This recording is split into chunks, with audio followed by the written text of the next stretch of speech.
Okay, welcome everyone to Starship Simulator. I'm Erik Malkavian. This is tech demo number 3. Thanks for checking out our third public tech demo. Please be sure to check out the new scanning and navigation tutorial, as a lot has changed on the bridge since tech demo 2.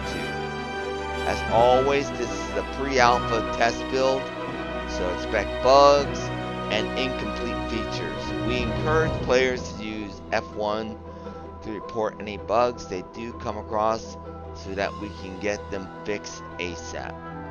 That is all, captains. Have fun out there. Thank you. Okay, so I've done my settings. Let's just go over them again. Okay. 20. Let's show that. Got these set to this. No motion blur, none of that chromatic aberration. And we'll leave everything at default. WASD, space, left control, interact with item, aim. Okay, so I'm looking forward to starting this training modules. Let's give this a shot.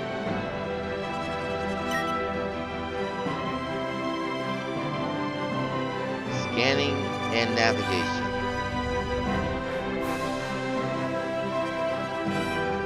Okay.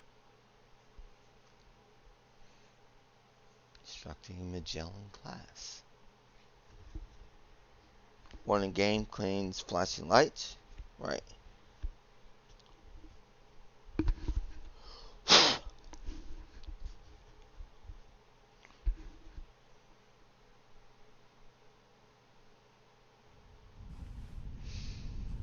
Okay, here we go. Welcome to the Malkavian class Scanning and Navigation Training Module. My name is Ava, and the UN Space Fleet's AI voice assistant. In this module, we will review the correct procedure for identifying targets of interest, and then navigating the ship to the desired location. To begin, proceed to the ship's bridge. I have placed a waypoint on your HUD to help you find your way. Head to the indicated location. Okay.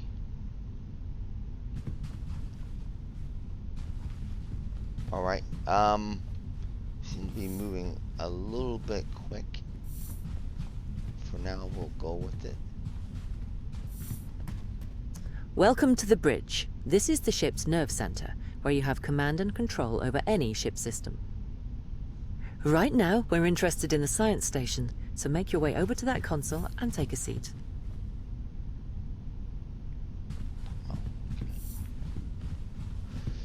This bridge station is responsible for scanning space around the ship and then highlighting any targets of scientific interest for the command staff. You'll notice that the sensor's UI has 4 distinct modes, with each mode corresponding to one of the ship's physical sensor arrays. Let's begin by taking a look at the galactic position mode, which ties into the X-ray pulsar-based navigation and timing array, or XNav for short. This array tracks the location and timing of known pulsars to accurately derive the ship's position relative to the galactic core. We can also reference that same catalogue of known stellar objects to obtain a high-level overview of each galactic sector. The default sector target always aligns with our ship's current local sector. However, by using the controls below, we can actually target any sector of space, anywhere in the galaxy, or even beyond. Go ahead and press the Target Select button to switch from our local sector to a manually targeted one. I guess I ought to sit down first. Okay, so go ahead and press the Target Select button. Switch from our local sector to a manually targeted one. Okay.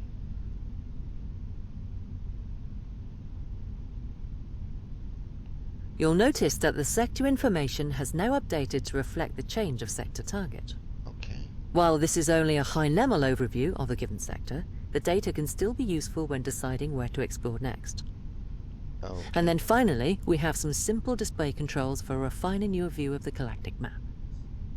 Have a go at targeting a few different sectors yourself, and then press the long range button when you're ready to continue. Okay, so let me see if I can make the UI a bit larger.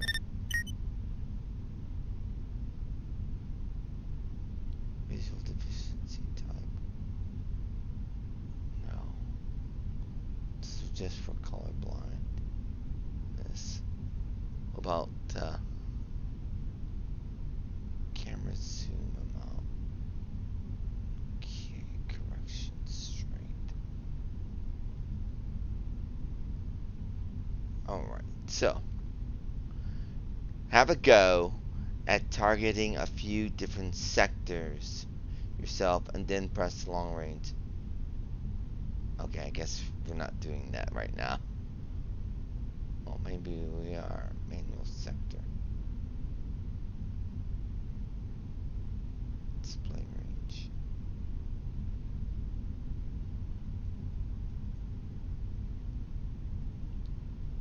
Targeting a few sectors. Okay, hold on a second.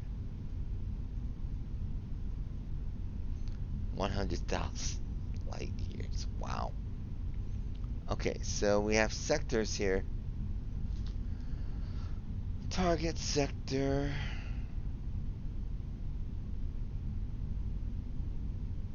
Sector information. Sector ID -267.01. I forget that we are looking at the entire Milky Way galaxy. The inter-arm regions are far less densely populated by gas and stars as compared to the galactic arms. Okay, so that's what we're looking at currently. Let's see, target sector.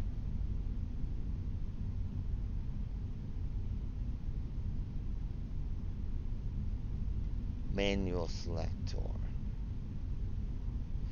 So this is where we are currently at.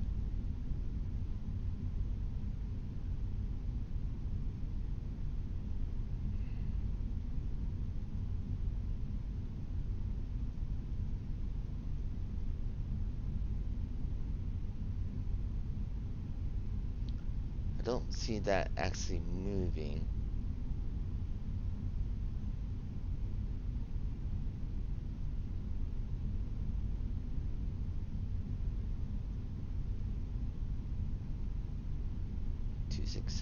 .01.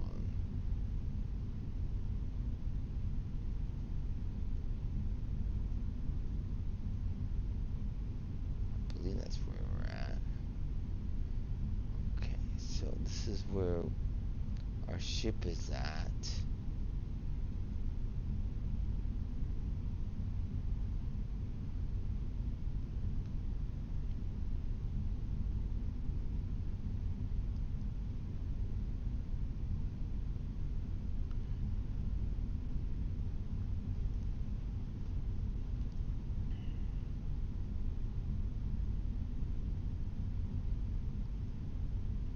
So,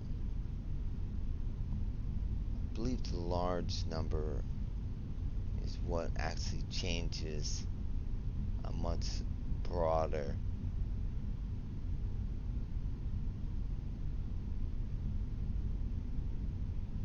Okay, so sector. So we're currently targeting this. 243.01. The galactic arms are vast concentrations of gas. I can hardly read this.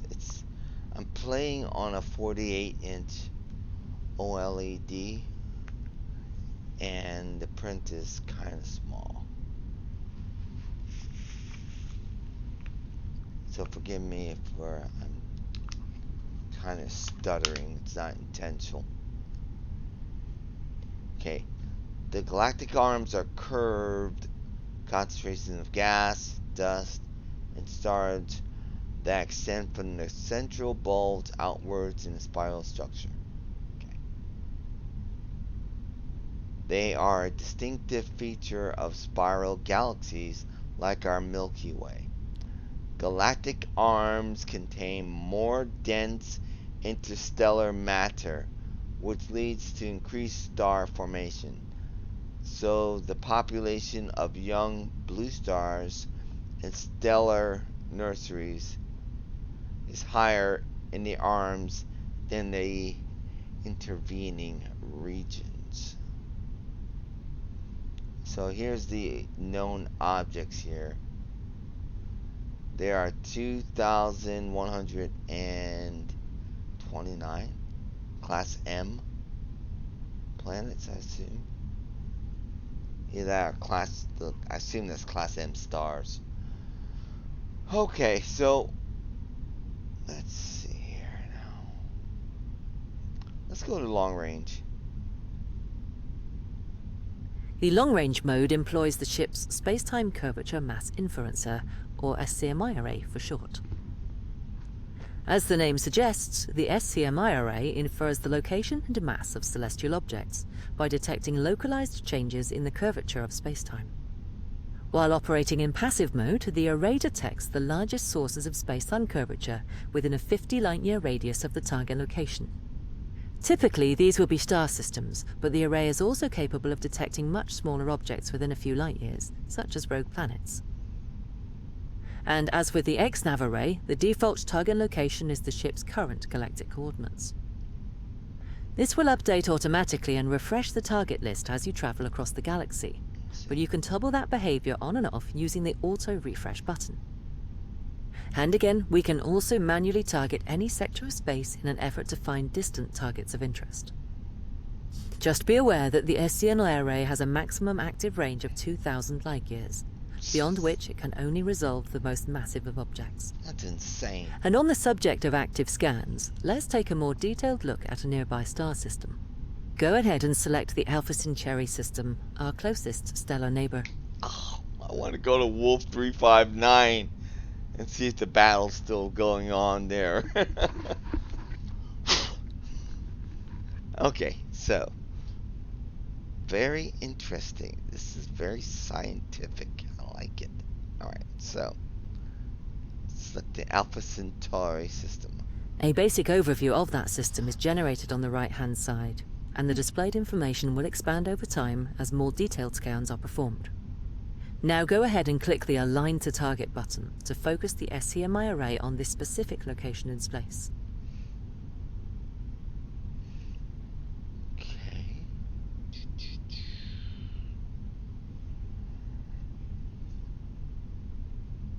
Oh, here. We are now presented with a more detailed view of the targeted location. However, you'll notice that it's only showing the passively acquired data. Let's fill in the blanks by performing a long-range survey. Okay. How are we supposed to conduct a survey if we're not, all we're doing is basically looking through our telescope? The Initiating SCMI array long-range is now survey. actively scaling the target location for point-like increases in the curvature of spacetime. By employing I Einstein's see. field equations, Okay, the I see. system can derive the amount of mass required to cause the observed increase in curvature. Then, once the mass is known, we can determine roughly what class of object we are observing, Okay. be it a rocky planet or a gas giant. Okay, Long-range there we survey go. complete. We now have a much more accurate picture of this star system. Go ahead and select any of the objects in the target list. Okay, so basically, this SCMI is looking at, how can I put it? It's looking for objects based on disruptions in the curvature of space. And, and then it hypothesizes that, okay, well, this is either a planet or a star, something like that, based on previous data that it has inputted. Okay, so, okay, interesting. Wow, that's pretty advanced, to say the least. Okay, so 16 objects detected.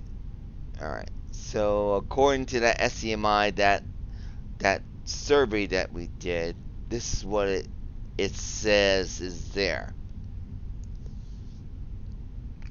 And I assume these are astral units from Alpha Centauri. Obviously, Alpha Centauri is 4.3 light years away from Earth, or from the Sun. So it can't be that. Alright, so, 1.7. Let's try this planet here. You'll find that we now have more detailed information available to us on the right-hand UI panel. You will also notice that the data is split into distinct knowledge levels, and with our long-range survey we have unlocked knowledge level 1. This is also indicated on each target entry by way of a single green pip. The goal here is to find rocky worlds within a star's habitable zone, which is our primary target of scientific interest. We can then navigate the ship to that location in order to perform more detailed scans, ultimately increasing our knowledge level for any given object. Typically, we'd perform numerous surveys on many different star systems before plotting a course, but for now, let's pick a target in this system. Okay, I understand. Go ahead and select any planet that appeals to you from the list, and then select the Send to Helm button. Okay.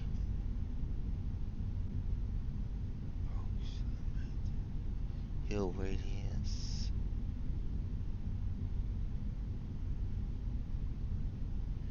Orbit period. I want to take a look at this. Physical characteristics. 7.35 galactic years. 16 times older than the Earth, allegedly. Geologic years. Okay, mass. Yikes. Is that 2.64 mass? So that means our gravity is going to be heavier there.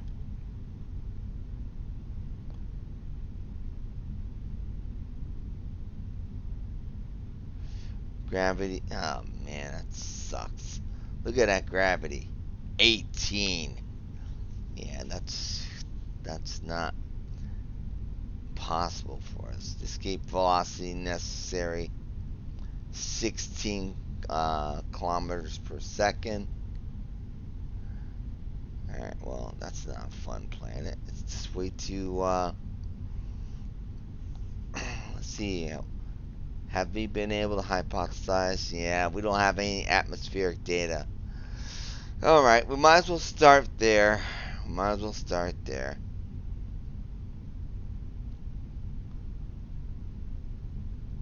That'll add to our This makes the knowledge planet's coordinates available to the Helm station, so let's head over and take a look at that console now.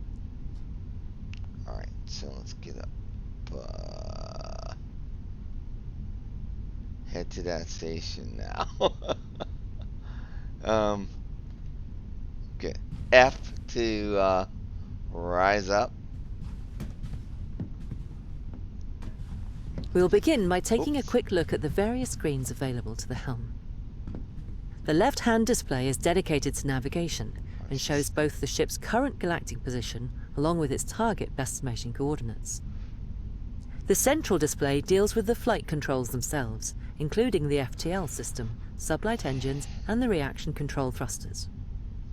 The right-hand screen features the autopilot controls, toggles for the 3D target indicators, and the ship's navigation lights.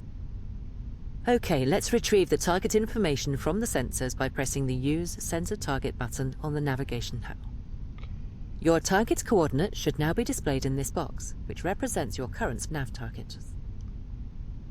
The galactic coordinates represent the target's position in the galaxy to the nearest whole light year. The coordinates are relative to the center of our galaxy, the supermassive black hole known as Sagittarius A star. Okay.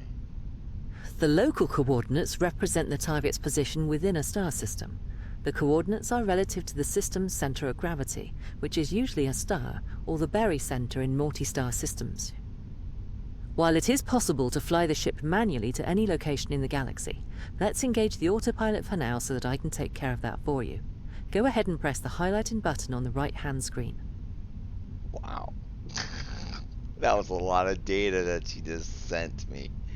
Okay, so we're just going to engage. The ship will now automatically turn to face the current nav target, but you will need to manually engage the FTL system in order for us to get underway. You may now engage the FTL system when you are ready. Okay, so terrestrial planet, nav target, ETA 999 years. Right. That's at sublight, obviously. Okay, so press the highlighted button. Okay. Engage FTL. While the autopunt is engaged, I will manage the ship's speed and final approach to the tiny coordinates, so just sit back and enjoy the ride. The FTL system works by compressing space ahead of the ship and then expanding it behind, creating a bubble of warped space with the ship occupying a region of flat space-time at its center. The FTO field massively amplifies the ship's current velocity by a factor of the field strength, along the direction of the field's forward vector. This means the FTL field does not physically move the ship, it instead relies on the thrust provided by the ship's sublight engines. The maximum speed of the ship is therefore a combination of the FTL field strength and the thrust output of the sublight engines. For the Magellan class, this is approximately 300 light-years per hour. What? Even so, the Milky Way is a vast and mysterious place, and even at our top speed it will still take over 2 full weeks to fly from one side of the galaxy to the other. It looks like we're not far from our destination now, so enjoy the view while I handle the final approach.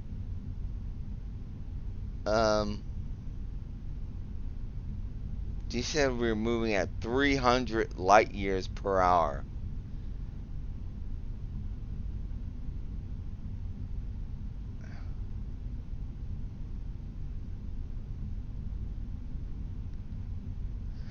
Oh, still trying to put my head around that. Okay.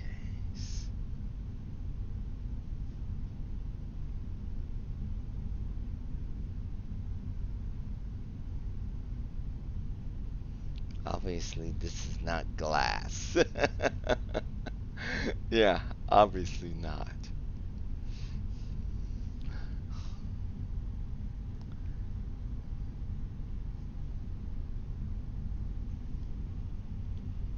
Okay.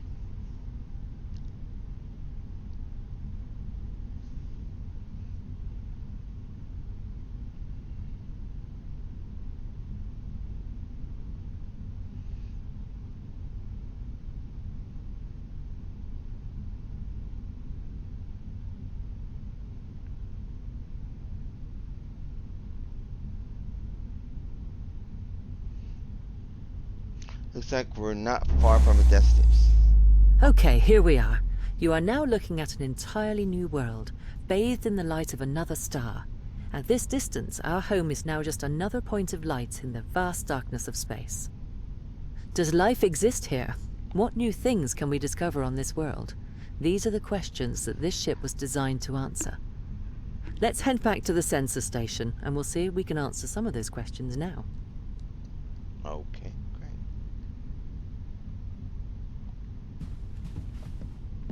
Okay, so this is a 3D, well, 2D map of Alpha Centauri. With our ship having arrived at our target star system, we can now employ the medium-range sensors to broaden our general knowledge of this location. Go ahead and press that button now. Okay. The medium-range sensors employ multiple modules that are combined into a single array, known as the Multi-Band Interferometric Spectrometer, or MBIS for short. This array has the resolution to perform detailed scans of any object larger than a few dozen kilometers, with its range covering an entire star system. Operationally, we perform a medium-range survey as a matter of course when entering any new star system. This elevates us to knowledge level 2 for all objects in range. Let's do that now. Go ahead and initiate the survey.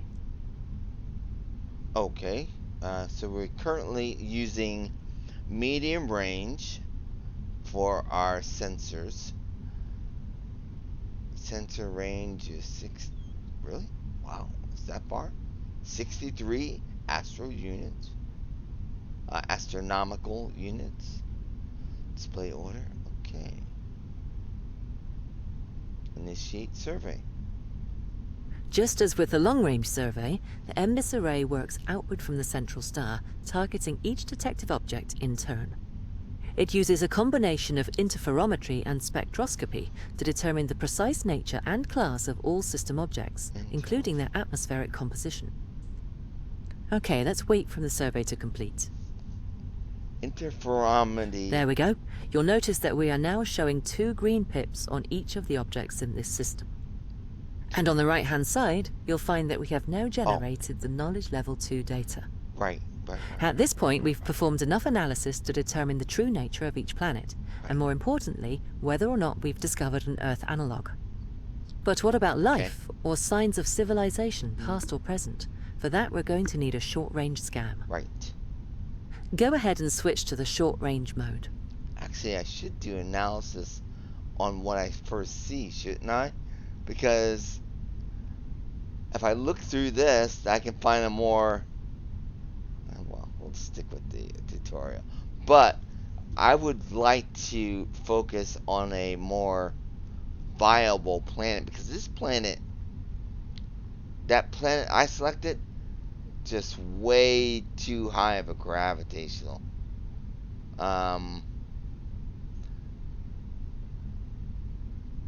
Okay, overview. A G24 class main sequence. Alright, that's just looking at the star. Okay, well, we'll go here. Short range. We'll continue. The short-range sensors employ the synthetic aperture terahertz imaging radar, or the SATIA array for short.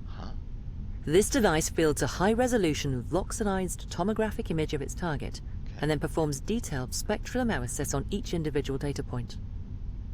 With this technology, we can determine the presence of life, identify artificial structures, and even conduct metallurgical analysis. Whoa. Let's perform a scan of this planet now and see what details we can reveal. Begin by highlighting the planet in the target listing. Okay, so well, that's kind of cheating. There's only one planet selected. And now initiate the short-range scan. Okay. Scan target. A terrestrial planet orbiting point. Yeah, it's that bloody planet. I shouldn't have selected this one. Because the gravity is too bloody high. Gravity, look at it. Gravity is 18. I guess that says 18. I could say 16.07. I'm curious what the, look at the temperatures. 397. Ouch. Alright, anyway. Just look at it. There's no atmosphere. No atmospheric data. Alright, well. Next scan, we'll select a more feasible planet. So, scan target. It's currently... It's the Magellan conducting a scan. Great. You'll notice that we have now generated Knowledge Level 3 data for this planet, which covers all of its surface details. Okay. Any given star system is considered to be fully explored once all of its planets are scanned to Knowledge Level 3. Okay, let's take a look at those surface details. Go ahead and press the Surface Map button.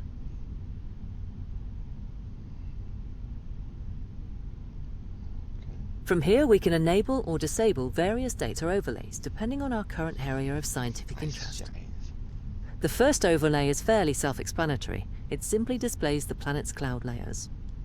The next overlay shows the planet's lit and unlit regions. This button highlights any tech signatures on the planet's surface, be that current or historical technology.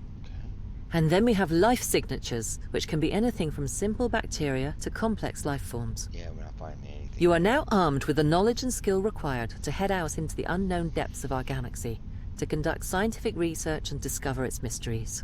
I am. This ship and her crew are tasked with exploring distant worlds, seeking out new life in all of its diversity, and making peaceful first contact with any intelligent species that we might encounter along the way. This concludes the scanning and navigation training module.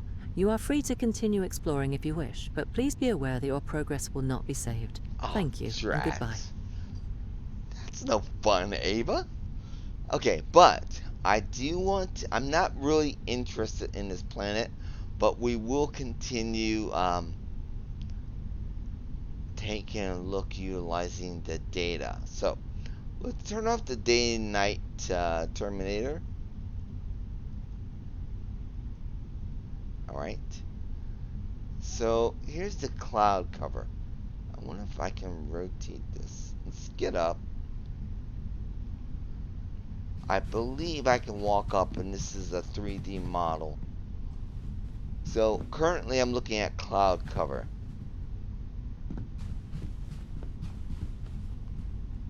So this cloud cover, this planet is very cold. It's very cold. And I'm not wearing any clothes. Okay, no problem.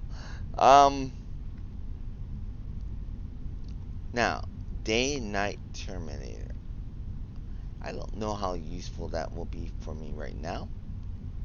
So currently, this is what we're looking at.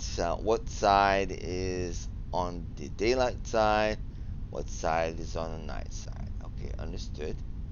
All right, let's see if there's any text signatures there.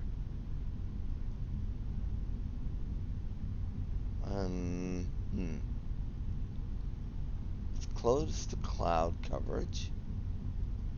And day and night. And selected array. Alright, let's get up.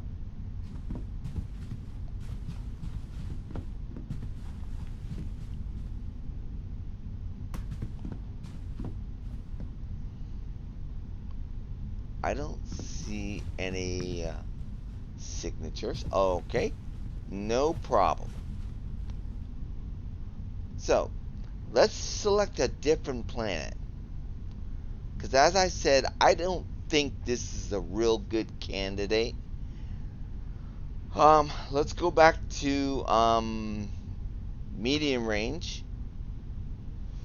And let's take a look at some of these other planets. Maybe something that's a little bit closer. Okay, so this planet, which is unnamed currently, the radius, average distance, physical characteristics. Gravity's still heavy. Look at that gravity.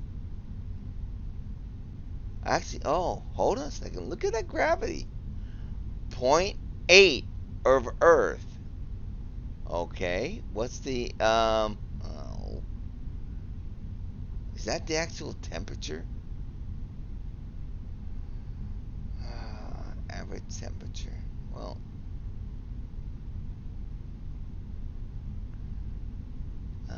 bummer. Okay, well, let's keep looking. Let's take a look at this planet.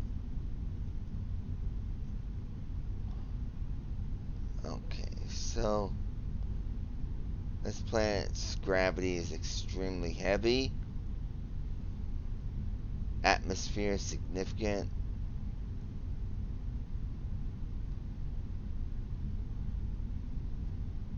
It's a little bit hotter than our Earth. It's 2 times the Earth temperature. Okay, what about this planet? Okay, this planet that we were looking at originally.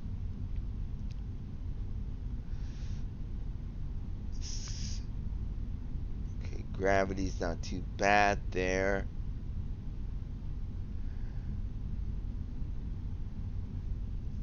I guess that's 232 Kelvin.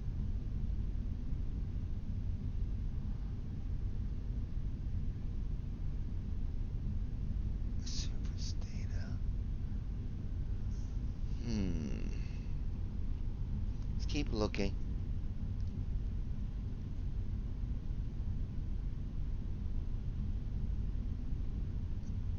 Pretty heavy gravity.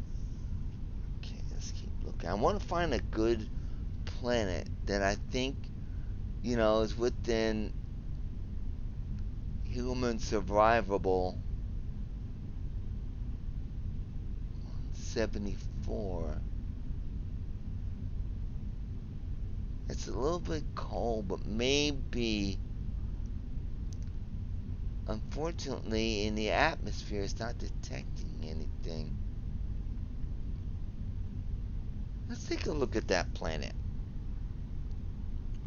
Okay, so let's conduct a short-range survey. Okay. Let's go ahead and scan the target.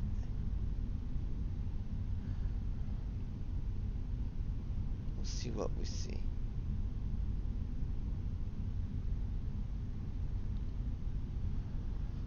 Okay, let's take a look at the surface map.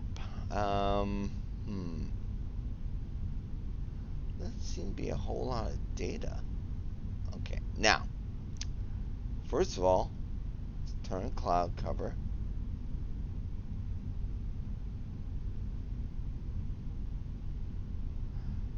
Right.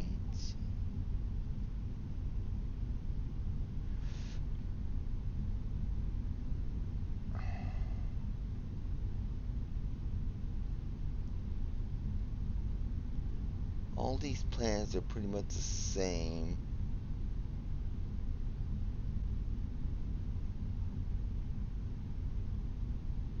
Surface data coming soon. Okay, so we don't have any surface data. I assume this is something that will be that's the reason why we got this map. Take a look at the surface map, and it's the same type of map. Okay.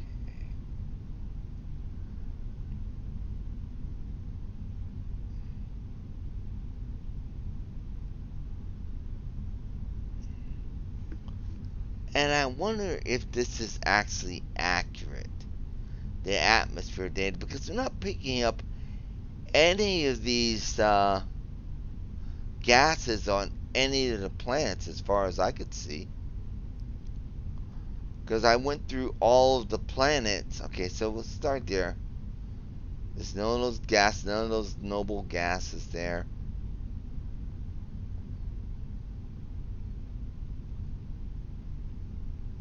They all appear to be without those gases. Now, let's take a look. Hold on a second. Yeah, a gas giant. Okay, so it does have hydrogen. Okay, and this ice giant. Okay, obviously there's no place to land there. This has hydrogen. These type of things. In these atmospheres, as far as we are able to detect, but it's only looking for these three gases.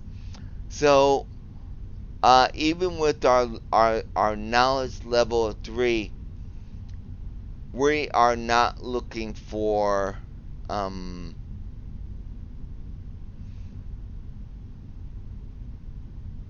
like I look for tech levels, nothing that we were able to detect.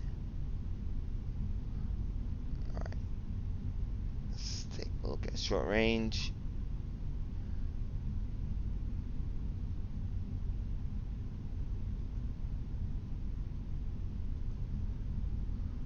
Like there's no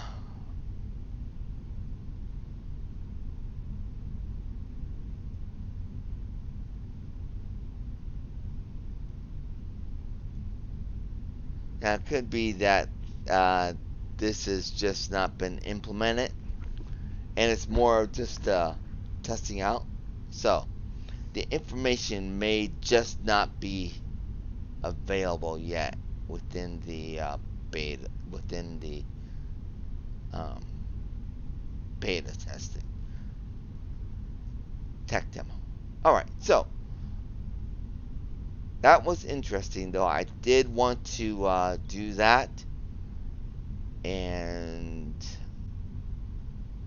actually see, what sort of information, see if there are any viable planets that I can locate. It looks like, see, my knowledge of temperatures in Kelvin, like this is 0.63. I think that says 0.63 equatorial. So the temperature at the equator is 0.63 of Earth. That's a good temperature. The average temperature on planet Earth at the equator is about 90 degrees. So if we're 60% of 90, let's say about 50 degrees Fahrenheit, that is. And so it's a bit cold, but that's not bad. That's not bad. Gravity's pretty good. Gravity is 0.82, so you'll be a little bit lighter there. So maybe that would be a viable planet. Let's go ahead and do a short range scan on that. Actually, I think we already did that one. No, we did not. Let's go back. Okay, was it this planet? Yes.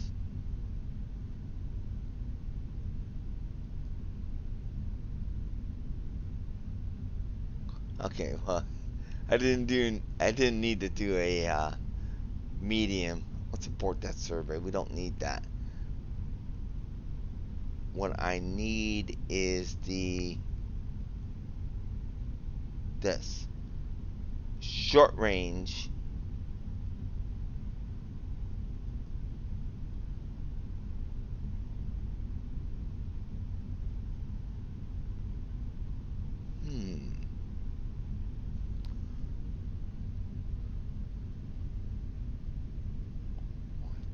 That's not the one I selected.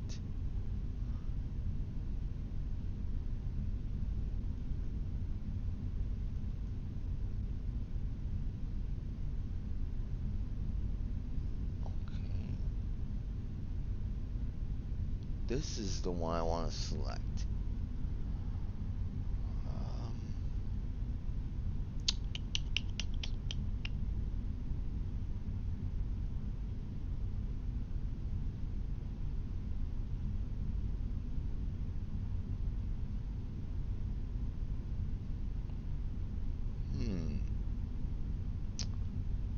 Must be doing this wrong.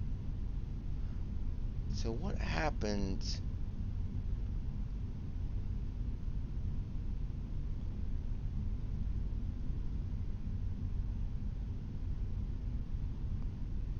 Let's try to scan. But all that's going to do is just run that survey. So I must not be doing that right.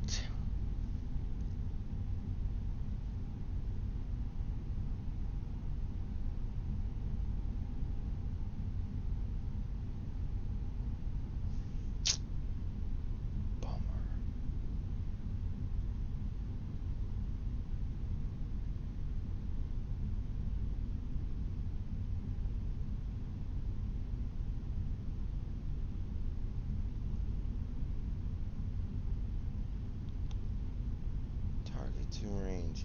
Look, we're just not close enough.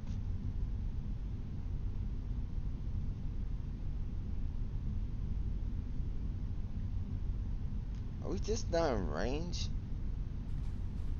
I don't see how we could not be in range, though.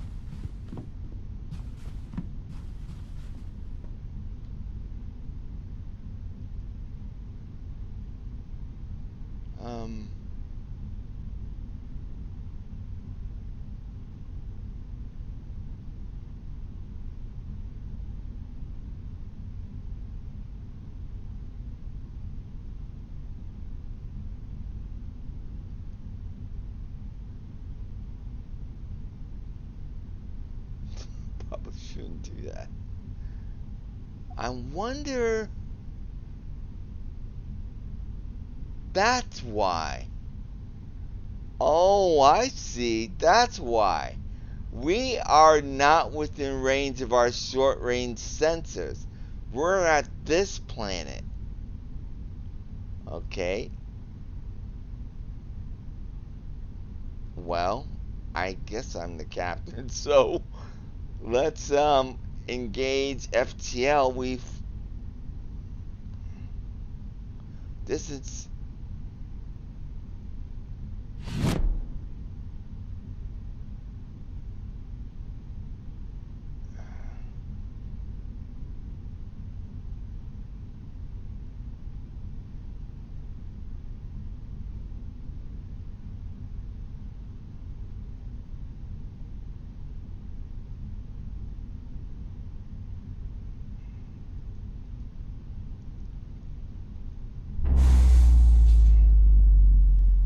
I don't think that's the way we're supposed to do this. But this is the sensor contact I thought I'd sent. Alright.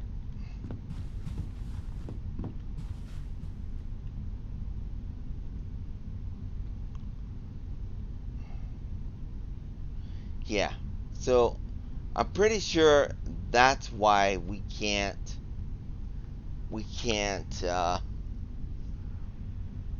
if I do a short range scan,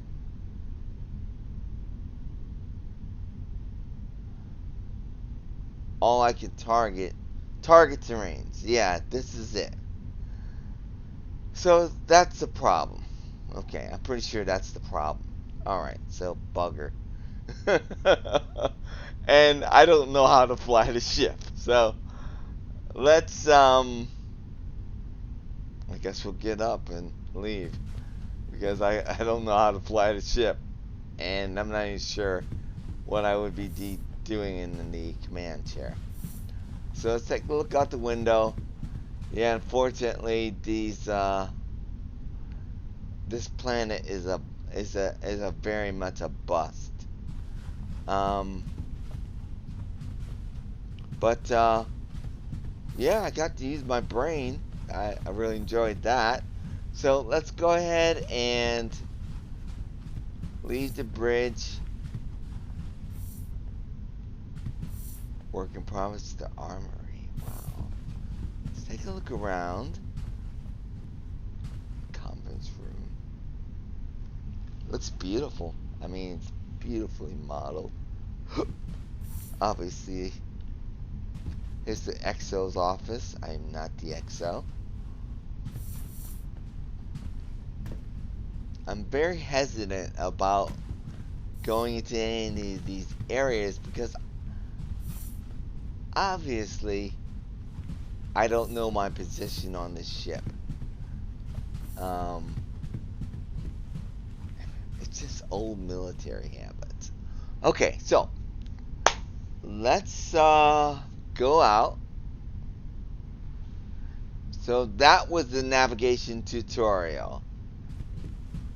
And the next thing I will be showcasing is the next module.